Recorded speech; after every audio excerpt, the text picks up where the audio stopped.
What is the secret to happiness?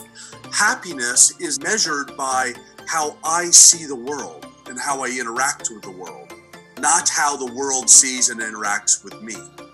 Are you happy? Our guest on today's show is known as the Happiness Dude.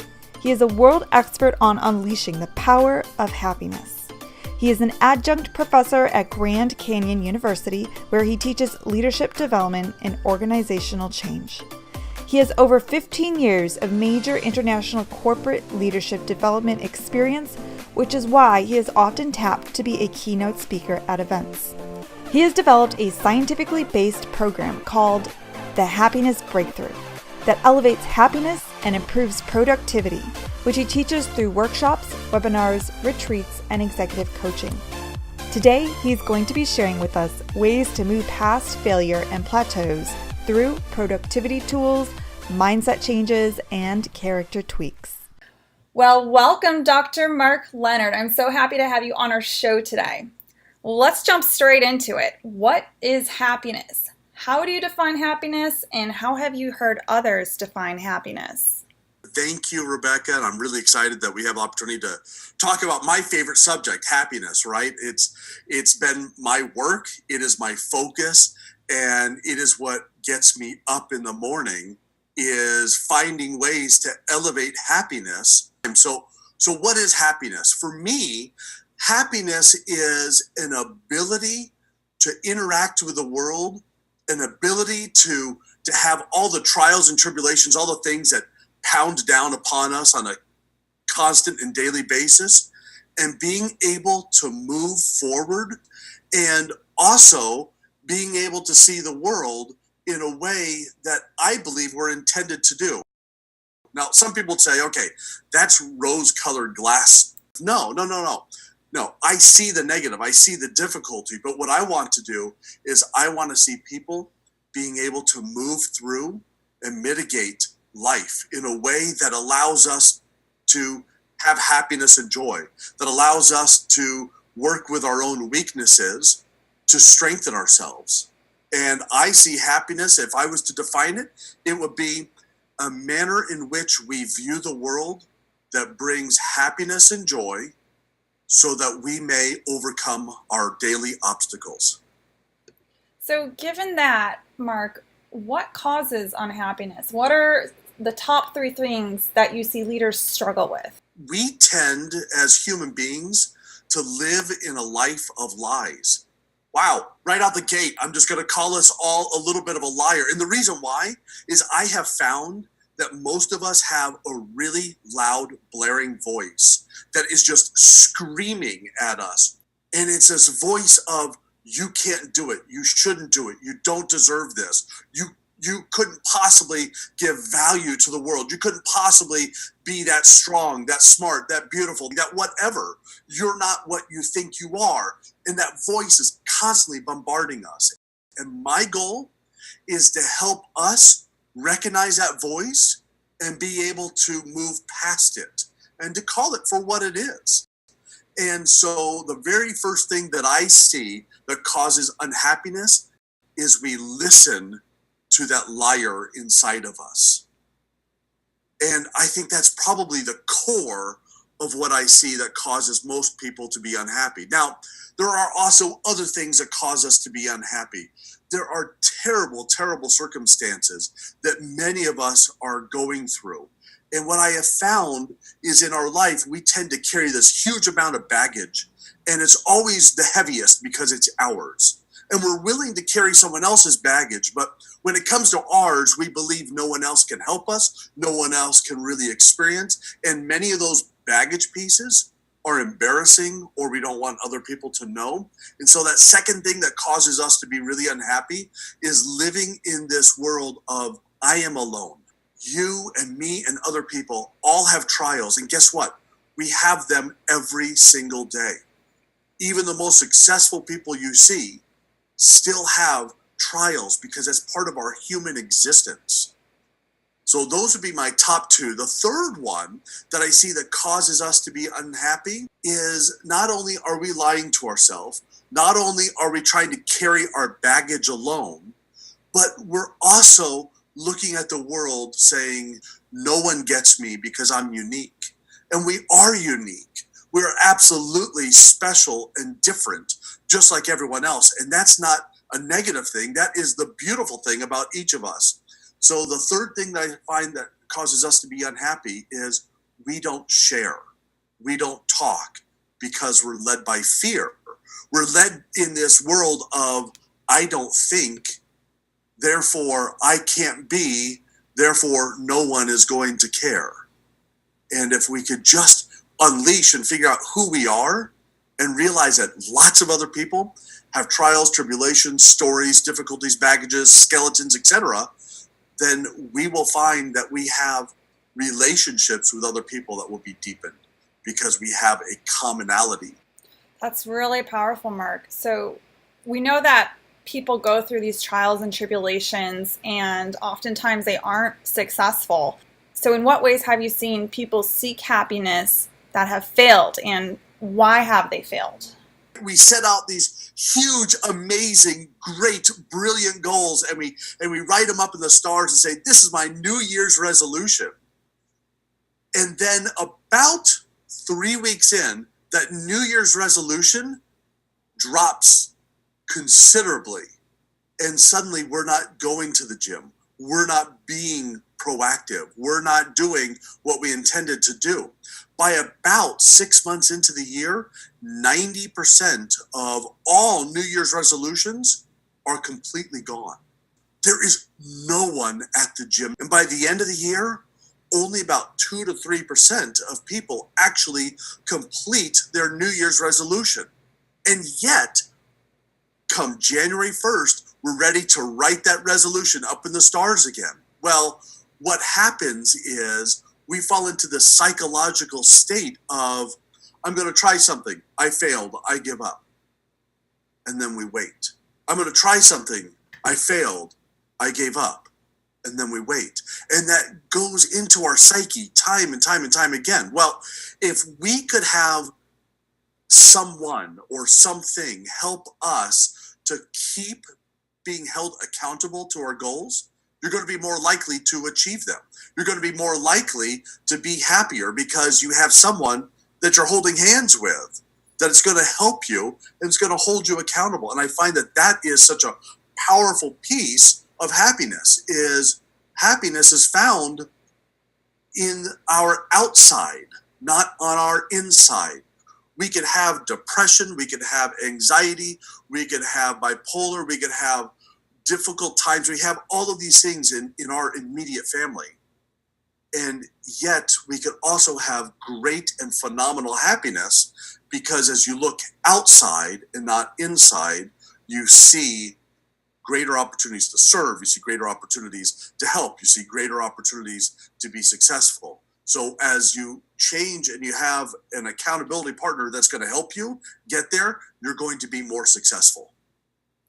Yeah, I feel like your story with the people all of a sudden dropping off going to the gym is a very common thing you see quite often. And I feel like that has a lot to do perhaps with maybe improper goal setting or maybe not having your definition of happiness up to par. Like maybe, yeah, you want to go to the gym because you want to look like Demi Lovato, but then you realize, oh, you don't really want to, or maybe it's a mindset thing. I'm sure you've seen a ton of reasons why people fail in their goals. One thing I learned growing up, and it was a really hard lesson to grasp, was that you have a choice in the way that you feel about something, and you mentioned it before. So as a kid, it's extremely difficult to control your feelings because it doesn't seem to be within your control. But as we mature, they do become more controllable. But I'm going to share a personal story here. In my young adult life, I still thought that I couldn't really control my feelings and thoughts. So one day, someone gave me a choice that I hadn't given myself before.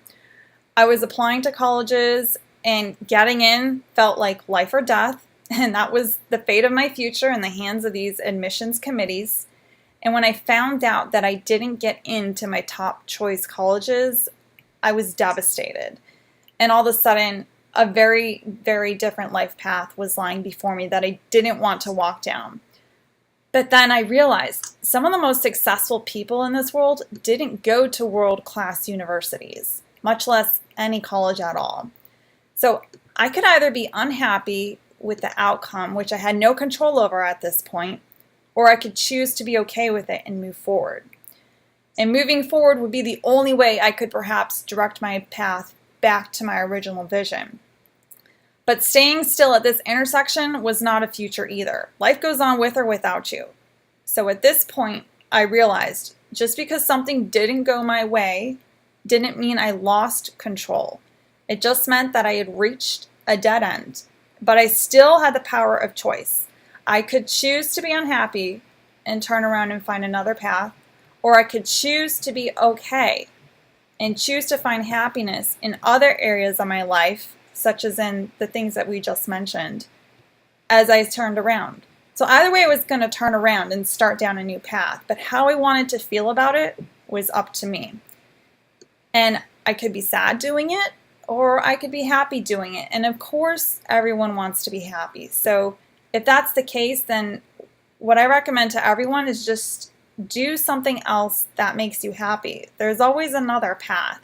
And there are many things in this world that can make you happy. It's not just going to be one thing. So just keep that in mind with all these concepts that Mark is telling us about. We have lots of options of ways we can go about handling all these situations. So take them to heart and see if you can try to implement them in your day-to-day lives.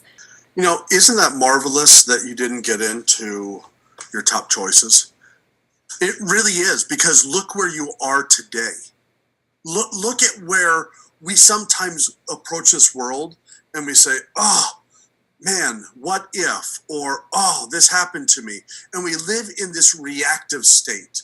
We live in this state of being a victim and something is happening to us, but we don't have to. We could live in a state where we choose to be a creator. We could live in a state where we choose to make our own journey. In fact, those are my favorite books when I was a child. Remember those? You read the paragraph, 2 to 3 pages, and then it was, if you choose this, go to page 4. If you choose this, go to page 7. And it was this choose your own adventure for your book. Well, our life is much the same way. We can choose how we view the world. We could choose how we react to the world. We cannot choose what happens to us. There's going to be bad things that happen to good people. There's going to be death, sadness, tragedy. But there's also going to be life of liberty and filled with gratitude and opportunities that we might not have been able to see previously.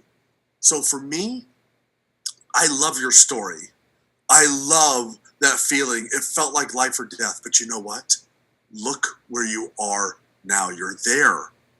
And you are where you are because this is where you needed to be. The path is the greatest happiness. Our journey is happiness. It is not a finality. It is not some outcome that happens and we say, well, I'm happy, close the book, I'm done. It is the journey and it is the pursuit of happiness.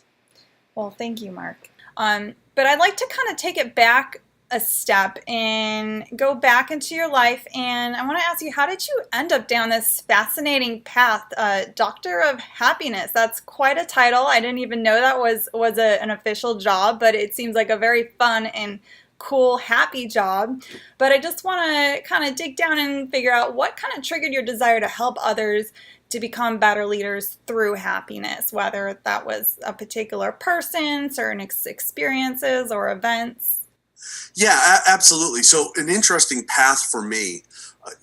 As a young boy and a young man, I had these great dreams of becoming an airline pilot, of flying the great blue skies, of going and visiting these wonderful tropical, 4 corners of the world and having these amazing cultural experiences.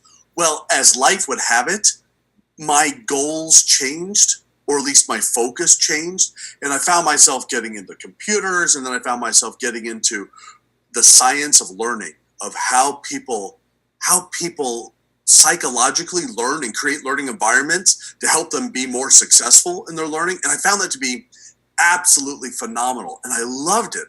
I loved looking at situations that really the corporate experience is where I was focusing.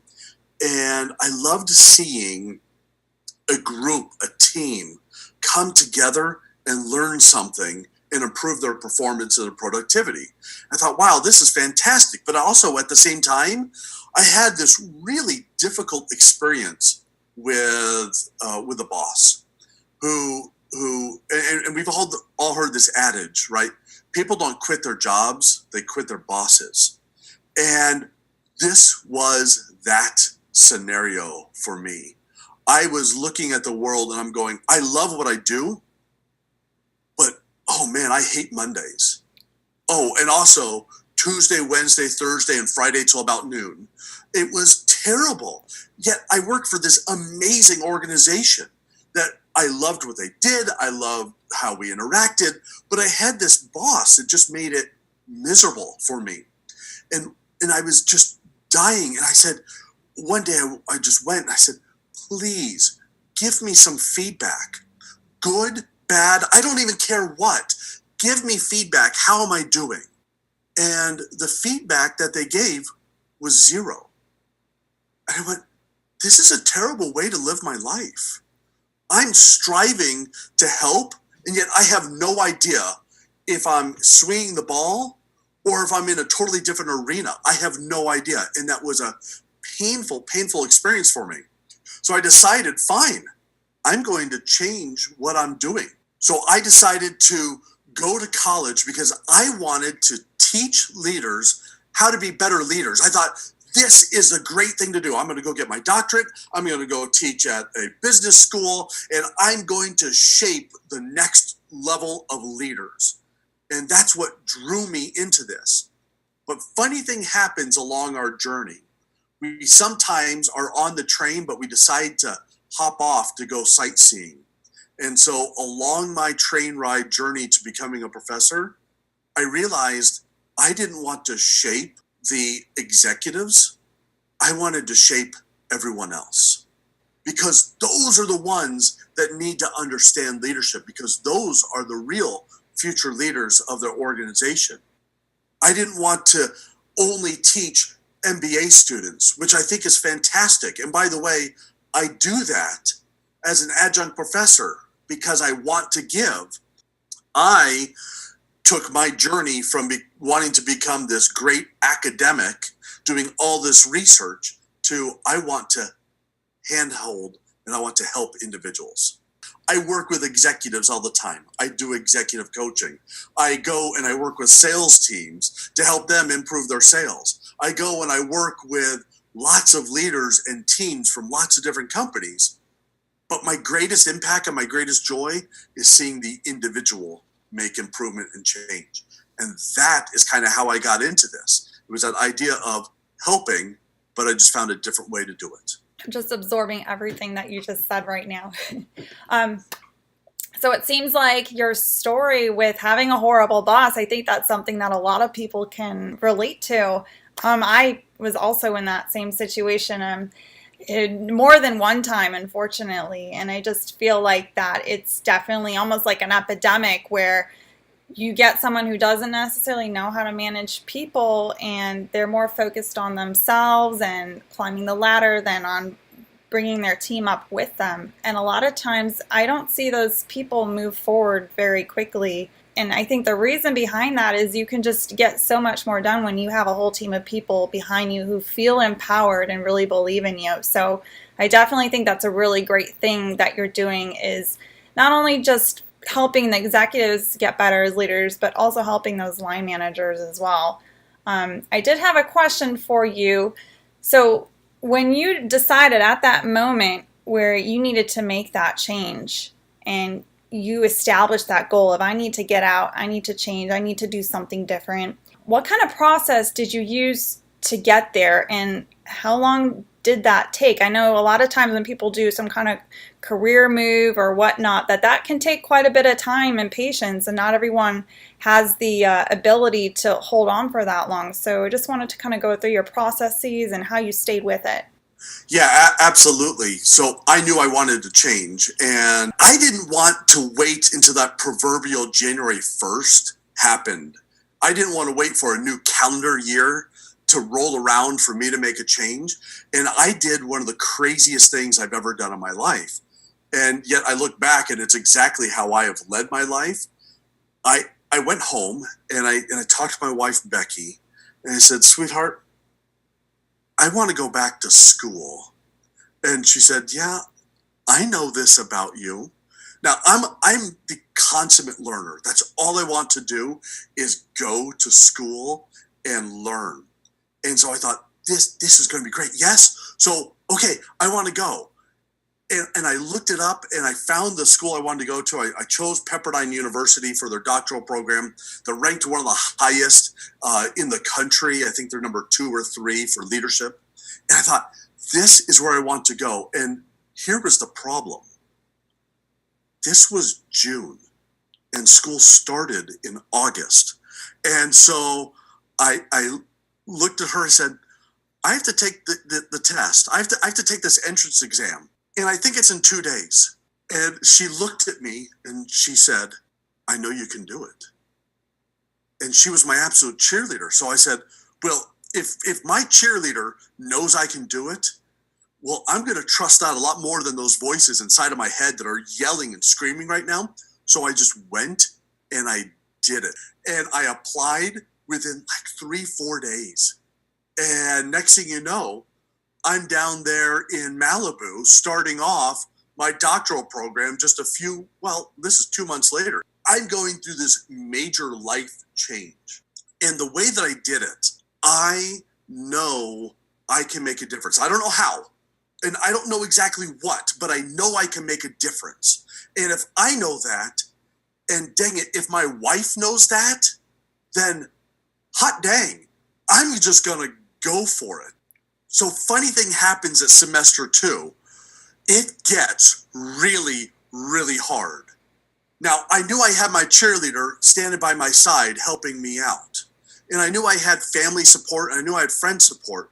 But it got really, really difficult. So I had to dig down deep and really figure out my why. Why was I doing this? And my why at that time was very much in line with, I want to be a college professor.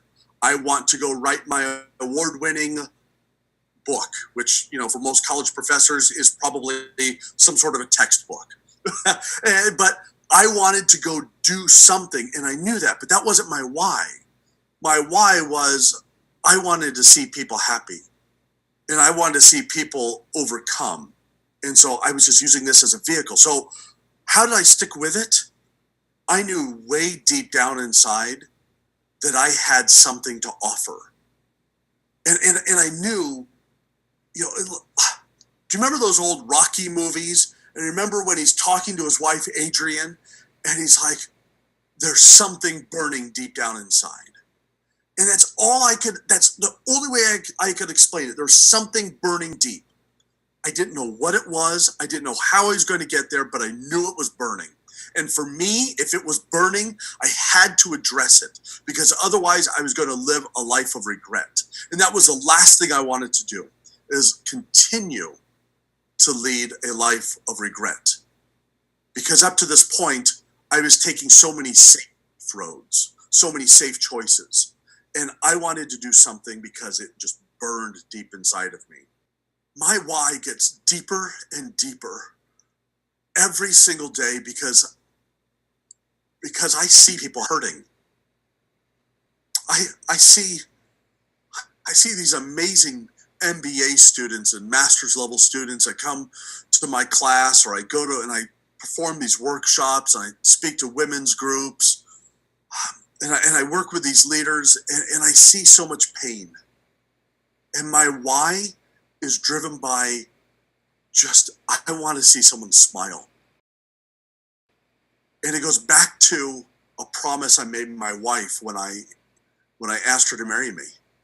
And I said, I don't know how this life is going to turn out, but I promise you, I will make you smile and laugh every day the rest of your life. Mm-hmm. My life's vision was encapsulated in that simple vow and promise. And that is what drives me. I want to see people have that happiness and joy. I went off on the little bit off to the side in the weeds here, but you asked what keeps me going. That is it. It's my why. And so I would encourage people, figure out what really drives you, what gets you moving in the day. Why are you doing what you do? And if you don't like what you're doing, this was my favorite thing. I'd work with a group of executives and I'd have someone say, I'm totally miserable here. And I'd say, why are you still working here if you're miserable? Stop it. Go find what drives you, that gives you passion, and go live your life out of passion. Because if you're just doing something out of fear, you're doing it for the wrong reasons. If you're doing it because you have a comfortable paycheck, you're doing it for the wrong reasons. And people are going to say, yeah, great, Dr. Mark. You're saying, okay, great, I'm going to give up on my career and I'm going to go do something that's going to be more difficult or is going to be risky. No, what I'm telling you is find out what gives you passion. Why did you take that job in the beginning? Why did you take that position? Why do you do what you do? And if you don't know, I want you to dig down deep to find out your why. And you can ask yourself that question over and over and over again. We learned it as a 2-year-old. It's their favorite saying. Why? Why? Why? Well, guess what? What we tried to stop in our children is the exact passion that you need in your life. You need to be asking yourself, why? And we need to stop stopping ourselves. When we could drive that passion down deep inside of us, it's amazing what happens. Because suddenly we're seeing the world not in those rose-colored glasses. We're seeing this world in a world of opportunity. And that is how we keep going when things get tough. We know what we want, we know why we want it, and we're going to keep on going. No matter how hard this life continues to hit us, we keep going. And to keep serving, and to keep loving, to keep forgiving, and to keep helping. Yeah, I think there's definitely, when it comes to asking yourself that question, why, there's almost always more than one layer to it. It's like an onion and you have to peel it back. And you actually just gave me a pretty cool idea. If you have a 2-year-old or know someone who has a 2-year-old, go ahead and have that life conversation with them and let them be your coach and ask you all those whys, and then maybe you'll figure it out. Wouldn't that be amazing? That sure would. It's visual, right? Because we've all had the 2 or 3-year-old follow us around and ask why. And we're tired and we get stressed out. And what is our response? We squelch it. We stop it. I know the stress. I know the pressures. I know what's on your shoulders. But we're teaching our children to stop asking questions when we do that. Take the time to answer and to find out their dreams. Because if you can find out a 2-year-old, a 3-year-old, a 4-year-old's dreams, guess what that 4-year-old dream comes into? A 12-year-old dream, and then an 18-year-old dream, a 25-year-old dream, a 50-year-old dream is rooted back in that belief that they can ask and be inquisitive. We should live life in the same way. Hey, Mark, I have a launch listener on the line who has a question for you. Her name is Karen, and here she is. Well, Mark, my question was, how many times has your why changed? I know that you had said your why got deeper and deeper. I don't know if it changed or if it just got more meaningful. Great question. Which is a really, really hard one to answer. And the reason why is my why, because it gets deeper and deeper, it sometimes feels a little bit like it has changed. But if I really look back at my life, and I remember being back in high school and you take this aptitude test and they said, this is the career path for you. And I remember thinking, yeah, right. I don't want to be a psychologist. Funny thing though, I was going to a psychologist as a youth, as my parents were going through their divorce and as my brother was diagnosed with a terminal disease.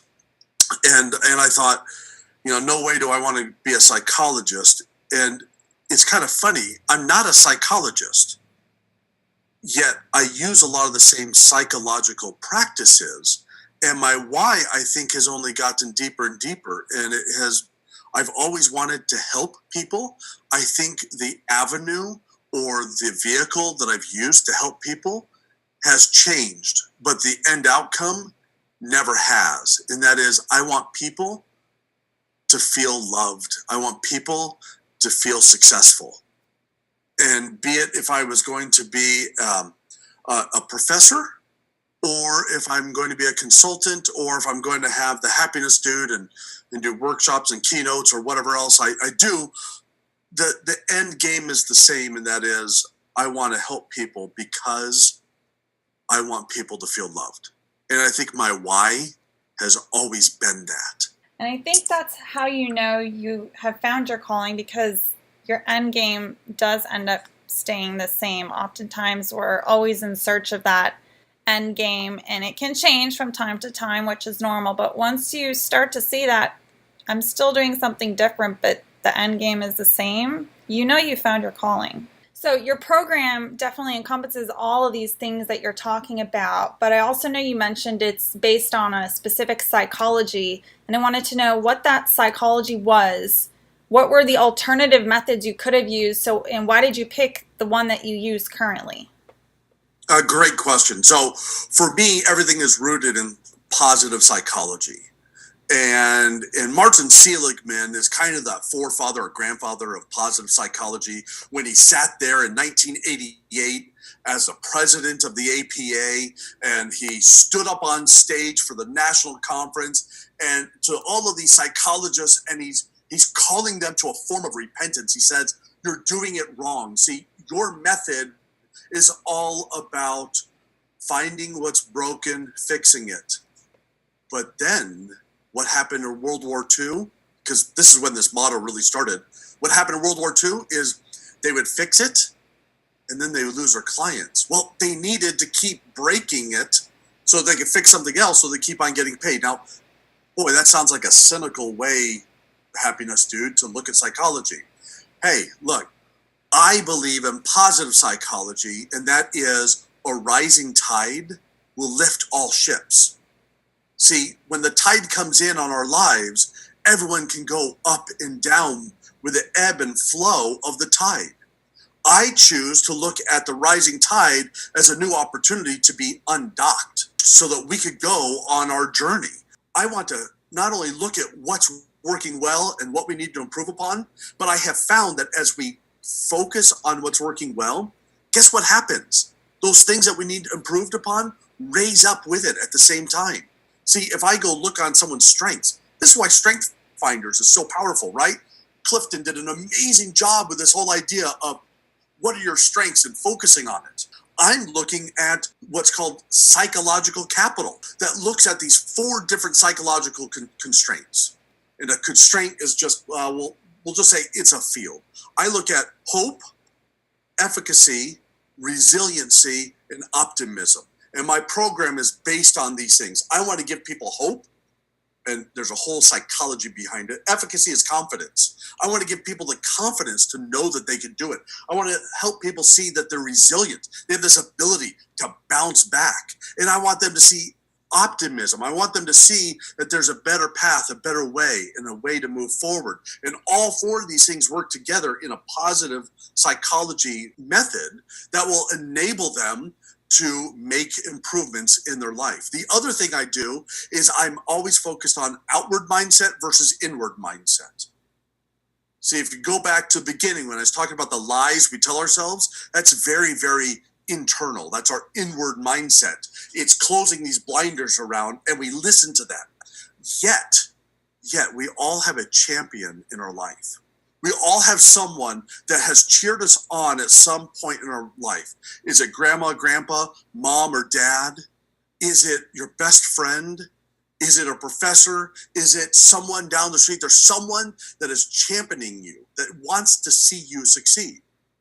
And when you start to hear and say things that they say, you hear it in their voice. Let me give you an example. Go back to my Rocky scenario.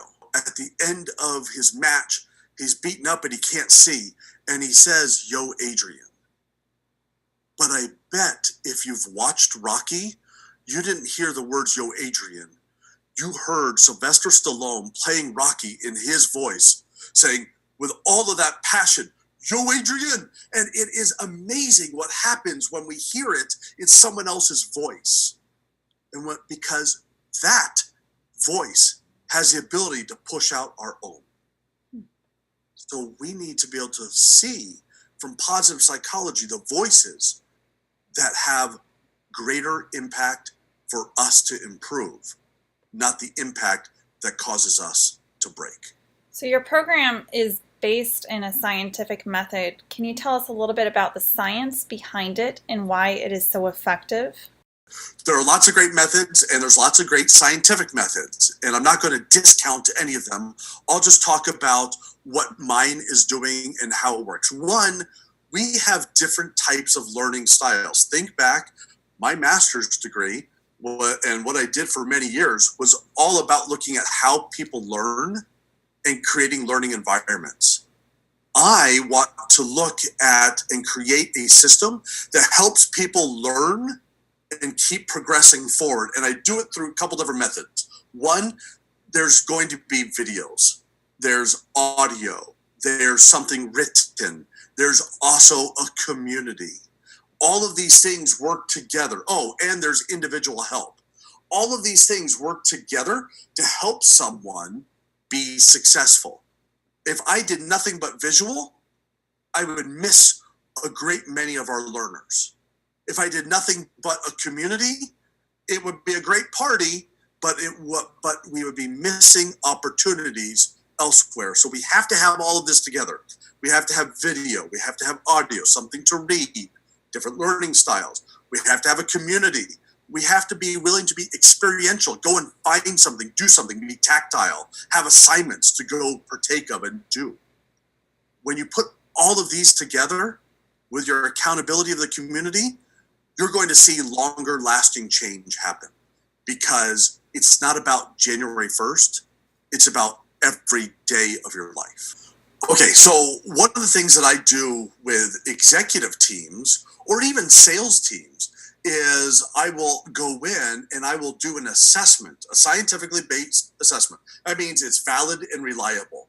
So for your academics out there, that means that you can scientifically show that the results will happen over and over and over again, and that you'll know that what you're utilizing will get the same intended outcomes and results. So for my method, for instance, I'm getting ready to go out to a sales team on the East Coast. I'm going to have them, every single salesperson, including the leader and the president of the company, take an assessment. I will get and compile all of their results. Then when I go, I will present the results to them and speak to two things. One, their strengths, and the second, their weaknesses. And over the course of a workshop that I'm doing for them, that I'm building just for them, I will be able to find out what causes them to sell more and what is causing them to sell less. And look to see what I can do to improve their sales by using the assessment results. Because I know that as I go in, and I know because A, scientific history has proven it, and B, I've proven it through other companies, that when you go in and you measure and then you implement a program and then you remeasure, that there is going to be change. And it's going to be positive change, because I'm looking to see exactly what's driving them to have. Maybe, could you imagine a sales team that doesn't have high resiliency? Could you imagine a sales team that anytime they got no, they crumbled? It happens. It happens. So then how can you build resiliency for them? So you architect experiences for them to learn how to bounce back. And you architect experiences for them to set goals, so that when they have that difficult day, that difficult no, they have a path and a way to progress. That's fantastic. I think that especially now in today's age, with all the capabilities we have to measure data, that's actually a key part about growing, is we're able to create those baselines and measure against them. And if you don't have them in your program, then how do you know you're improving? So I really think that's a key thing to have. So I know all these valuable concepts have empowered many executives and entrepreneurs. Is there an individual that stands out to you that has put these concepts to work that you're talking about that has had a major life change because of them? And where did they start and where are they now? I recently had the opportunity to present at a women's group. It was the most fabulous thing. There was about 70 women in the group. They were there for their 2-year anniversary of working together. And the whole idea of this group was to find ways to give service to the community, to connect with one another, and to have a safe place. And they invited me to come in and speak to their 2nd anniversary gala. One of the individuals in there is someone that I've worked with in the past, and she has utilized some of these things that we're talking about today. Her boss came up to me. Her boss did say, she has learned so much. She is so amazing. And I was just thinking, yeah, she totally is. This woman is awesome. And she goes, no, she is really growing. Thank you for all that you're doing. And I thought, all that I'm doing is just sharing what I'm passionate about. But it made an impact with this individual. And because of it, she's a manager now. She has a great team who loves and respects her. She has open communication. And what the coolest thing is, when I was in this room, I could not tell you the hierarchy of the room. I couldn't tell you who was the big boss and who was the newest employee, because they all treated and acted the same. It was phenomenal. It was powerful to watch this group of women come together and not see. Later, I found out, like, the president of the division was there. I had no idea. How cool is that? She didn't wear her title on her sleeve. What she wore instead was a title of, I want to love and serve and help. And that was apparent throughout the whole organization and was really pretty impactful. That is very powerful. What a great story. Thanks for sharing. So if our listeners wanted to check you out, where would they go and how would they get in touch if they wanted to connect? I also hear you have a podcast, so I'd love it if you tell us some more about that as well. Yeah, you bet. So the best way to find me is, I'll give probably the top ways to connect with me. The first would be on Facebook.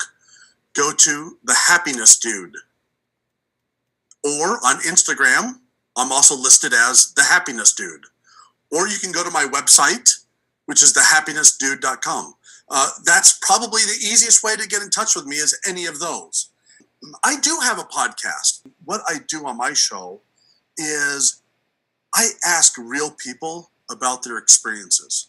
I want to know what have been their trials and how did they overcome them. I want to know what makes them tick. I want to know why they get up in the morning and where do they find their happiness.